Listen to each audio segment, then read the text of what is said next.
Hi, it's time for another verb of the day. Today's verb is hark.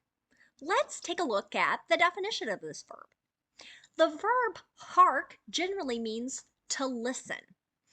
This is a verb that one doesn't hear or see all that often in 2022, but it was far more popular 300 years ago, and it was most commonly used in the imperative. So we would give the command, right? We would use hark, and we wanted people to stop and listen to a particular sound or to someone who was speaking. We'll look at some more examples of this in just a few moments, but first, I want you to know that hark is a regular verb. If you wanted to make the verb progressive, we would add ing to form harking, and the past tense and participle forms of this verb are made by adding ed. Our base verb hark ends with an unvoiced k sound, so our past tense ending is going to make a t sound. Harked, harked. Okay. Now, there is one phrasal verb that is more common to hear still in our present times, and that's the phrase to hark back or hark back to.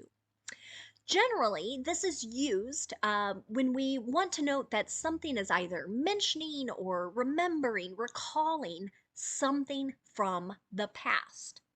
I've provided two examples for you to get a sense of how this might be used.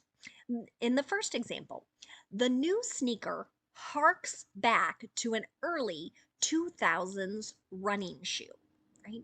So, what the writer meant here, right, is a particular company has produced a new sneaker, but it makes you think of or remember a shoe from 20 years ago. Okay.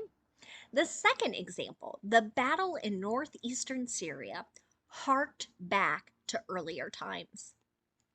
I pulled this sentence from a very recent news article. So the sentence is only about a week old at the time I'm recording this video.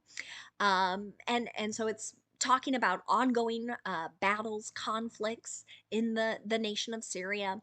And this particular writer, again, was saying this particular battle makes me remember or think of other battles from the past.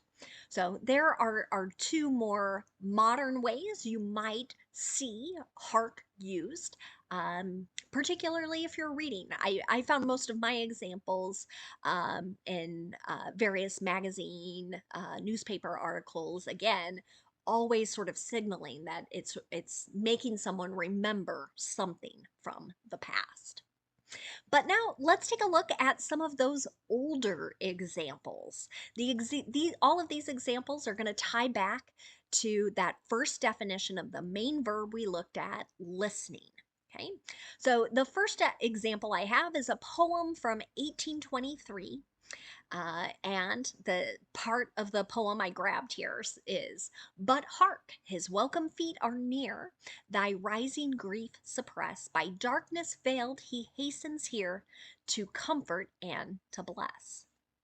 So, again, when we just have a small piece of writing, it's hard to do a very deep analysis. But again, as I'm reading this and really just focusing on that first line, I want someone to listen, right? They hear footsteps, his welcome feet are near. Okay, so again, listen for that. We can hear someone walking or approaching.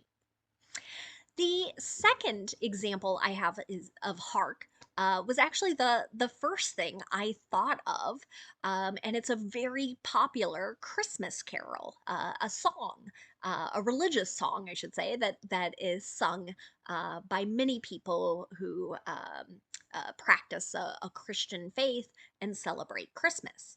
So the name of the song is "Hark, the Herald Angels Sing." And this is how the song begins. "Hark, the herald angels sing, glory to the newborn king."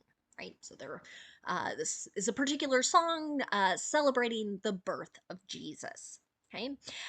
The words for this particular song come from the 1700s. You can see there are two writers that sort of took these ideas and the second one, George Whitefield, sort of copied some of the structure that Charles Wesley had.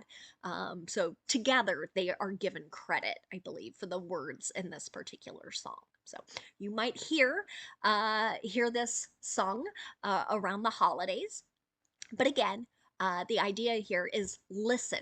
Listen to the good news about the birth of the Savior. Again, if you practice this particular faith. Our third example, again, yet another imperative. It's from 1845. And now the sun was going down when hark, right? So here again, they want you to listen.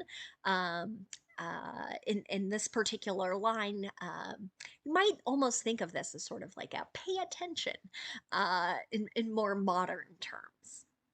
Now, I'm not sure this has happened in any of my previous 360 some odd videos, but I don't have any related words for us to look at today with hark. So I want you to know that I really appreciate you watching. I appreciate the really great suggestions for new verbs.